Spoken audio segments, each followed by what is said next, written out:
Hello, and welcome back. First of all, I want to apologize for not hopping on last week and going through the comments and discussing some of them. I had custom training last week. Actually, I was running two custom trainings last week, and something had to give, so this was it. Actually, I have custom training this week, so I probably shouldn't even be hitting the record button now, but I thought there was enough out there that I should. And the first one's pretty heavy. It's probably heavier for me than many of you who are actually watching this.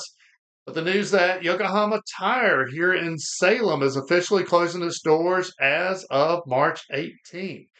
It's going to be really tough on our community. And for me, it is personal. I've been going into Yokohama since I was 12 years old. And I joked that my dad didn't believe in labor laws, but so many of y'all were like, that's absurd that a child would go into a manufacturing plant at that age. Folks, I hope you realize that was planting the seeds for CW controls. That was planting the seeds for the knowledge transfer that I do to you every week through how-to videos. And I would actually flip that script and say, okay, insurance wise, maybe they're not going to let us go in there at 12 now, but we should be able to have a field trip. I think every plant should open their doors once a year for a field trip for schools, pay for the busing and bring kids along. Because if you think about it, outside of what your parents do and forward facing industries or public facing industries, how is a kid supposed to figure out what they even want to do with their life? So, no, that was a great experience for me. And I hate that so many people today miss out on that, but it hits a lot of people in our area. Frank Williams, he's been going in there since 1974. I met Frank Williams when I was 12 years old, and I still work with him today. So those relationships were started at that plant. And I think Roger Barnard put it really good. Actually, I love how Roger spun it on a positive note in the end.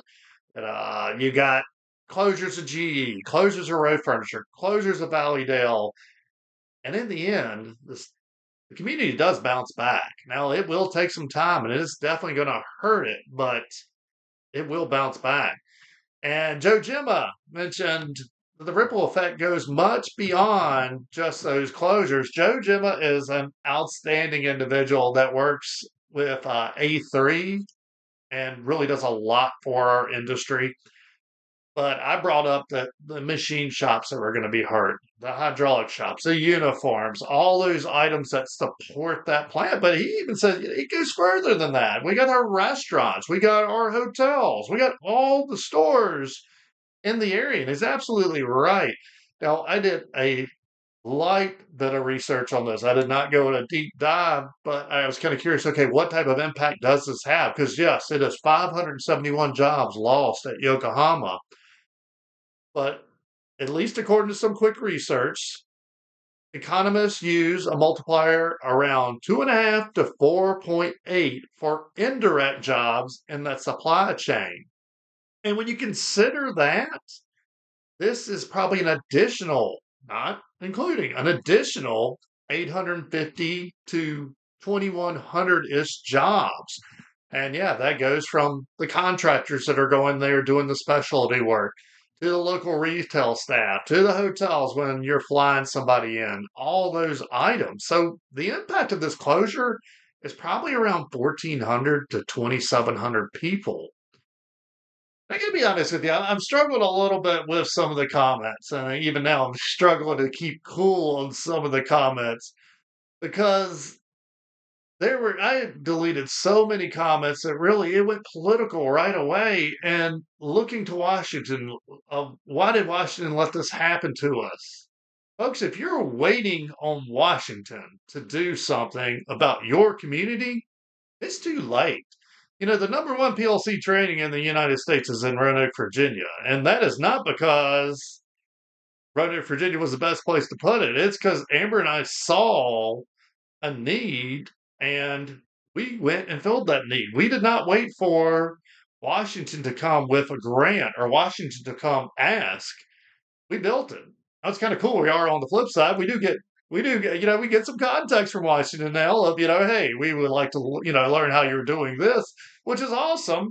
But no, if you are a community leader, if you are running a business in your area and you see a problem, you need to do something about it. And I am. I mean, I'm so tired of every company out there saying that something needs done about the workforce skills gap. Okay, well, what are you doing about the workforce skills gap? We got to work together as a community. You see the problems in your plant. Okay, there is a solution somewhere, at least right now, somewhere across the United States, probably to help you with that. Is what are you doing? Where are you sending your technicians to help them improve their skills? When's the last time you told them block off some time and practice this? The plant went down. You had this problem. It took you 4 hours to fix it. You just go in there and say, well, gosh, why did that take 4 hours? Or do you say, hey, I want you to spend 4 hours practicing that exact scenario. The next time that happens, it only takes 2 hours.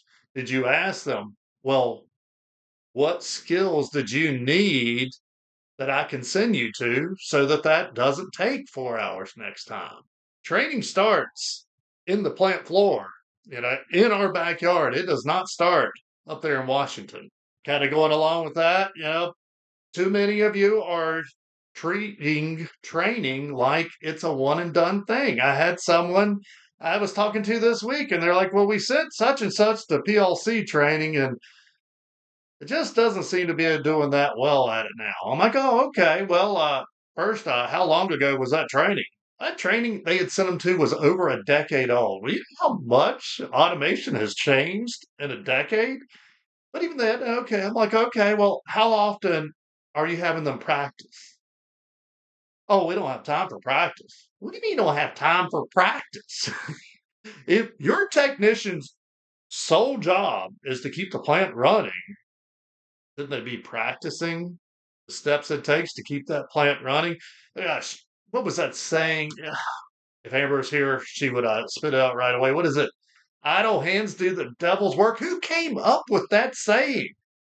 We need some idle time. They need to be practicing. If you want them to be able to start or get that plant back running as fast as possible when it goes down, they need to be practicing.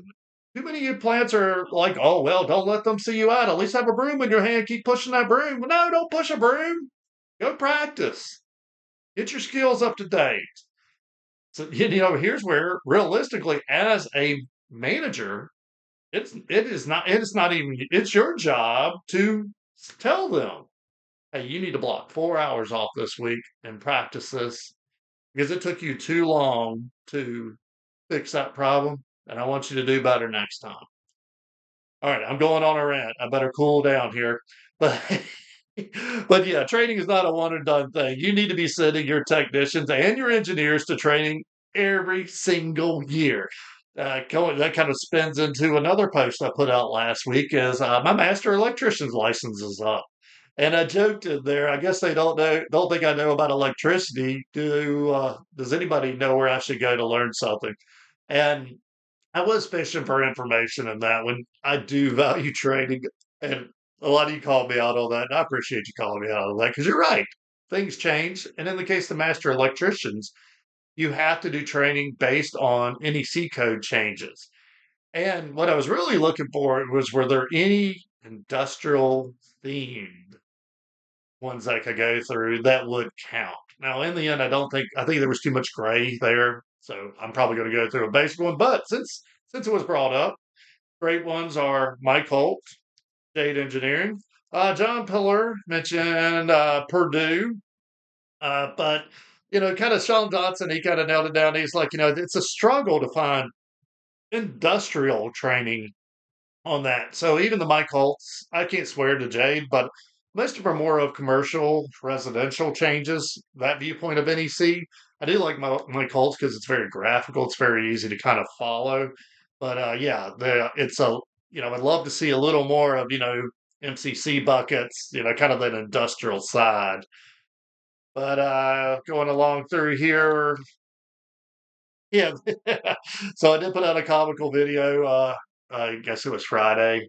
Uh, it does kind of actually it's kind of funny. This is all apparently gonna themed on the need for us to do continuous training as I was adding actually initially I was replacing a 5030 or 1734.io module with a 5034.io module.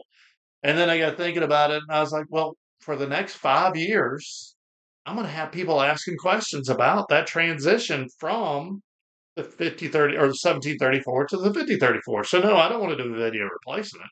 I got to do a video adding them side by side. That way I'll have that investment for the next 5 years to help with these transitions. And there was a post right before I hit the record button here. Someone was asking about, and sorry, I didn't note the names. I was just browsing, but they were asking, does anybody have a com or 22 com D card? They're in a pinch, and it was funny. The comments that were like, well, just change it out to this drive instead. Why don't you go Ethernet on that? The plant's down, folks, and here's where we got to have different layers of responses for different situations. That plant's down, you want the fastest way to get it back running. He needed that 22 ComD card. He needed to make sure he knew how to install it, get the plant back running. Then go talk to management and be like, hey, we got a problem here.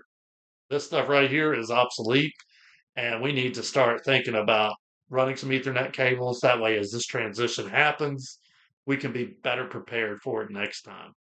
But yeah, so we're working on a side by side comparison. And actually, that's probably a really cool trainer as far as talking about that. Is it has device net, it has control net, it has Ethernet all in 1734, and now it's gonna have 5034. So there's a lot of good, the transition through those. Couple comments on the thing. Yeah, thank you, John Boy. He says that it's awesome. Dan Marisse, he asked where the schematic was. No, Dan, I don't have a schematic publicly for that one. Don't you worry. We do have notes. We have a lot of notes on how it is wired. But on our trainers, most of the ones you see in our videos, there are no wire labels, and that is on purpose. I would never do that in the plant. I do have a couple trainers there that are labeled properly just to show that I do know how to label. But in these cases, we want them to have to think through figuring it out when the wire labels are off or the wiring diagrams have been changed. John Glappy, thank you. He says the new trainer is going to be fantastic. There was a lot of questions about our Siemens S7 units. We do have both Allen Bradley and Siemens as standard trainers, and we are building out some content for the Siemens S7 1200. A lot of questions about the G2. I probably am going to start playing with the G2 soon. My understanding is for at least the fundamentals. Now, don't roast me on this Siemens experts, but for the fundamentals, it's not going to make a major deal today. But yeah, we're going to transition to the G2 soon. Also, while we're at it, got to shout out to Lisa Lopez again because one, I totally botched her pronunciation of what she calls her Sim IPE. It is Sim Antha, as in like Samantha, but she named it Samantha. And she did remember to take it to her job site last week. She had to resurrect a dead plant. Savannah Toombs also, she just purchased them for her team and helping to remove the friction of setting and reading IP addresses. Arsalan Ahmed joked that I should get a Nobel Peace Prize for the semi-PE. Well, thank you very much. I do appreciate that. And Dylan Adcock called it one of the most valuable tools in his tool bag. Thank you very much. That makes me very happy. Now, Jeremy Baker did have a really good comment on this. And this, there's always these gray areas where I don't know whether I should do a video or highlight or not. But Jeremy Baker, he recommended some type of USB-C with rechargeable batteries for it. So you can buy USB-C, lithium ion, double A looking rechargeable batteries. And what I've seen people do is if you notch the battery cover, you can manage to plug the USB-C in. Now, it's a really cool trick, but you also are modifying my battery cover. And so I probably won't do a video on that, but maybe if somebody has a really cool post how they've modified it, maybe I can reshare that post. And this last week, though, we did have some really cool safety PLC training, and I got to play with Banner's new RSIO module, which I'd heard a lot about, and I'm really interested in. Is it does SIP safety. So typically, a lot of devices are Ethernet IP, which means you can drop them in the IO configuration of Studio 5000, and that's really cool, but not safety. This is the first one, and correct me if I'm wrong, I'm sure there are others out there, but this is the first one where I can say we can drop a safety device in that is third party, and we can use it in a safety task on a compact guard Logix PLC. So really cool. I did make a short clip of that, and I'll put it out soon, just showing it dropping in the IO. I probably need to talk to my banner rep, and maybe I can get them to sit down and kind of demo a little bit of, you screw in an IP67 e-stop, and I don't know, an IP67 some type of safety thing. I think that would be a really beneficial video for us. But anyway, that's all I have for this week. Y'all have an outstanding week, and I'll see you next week.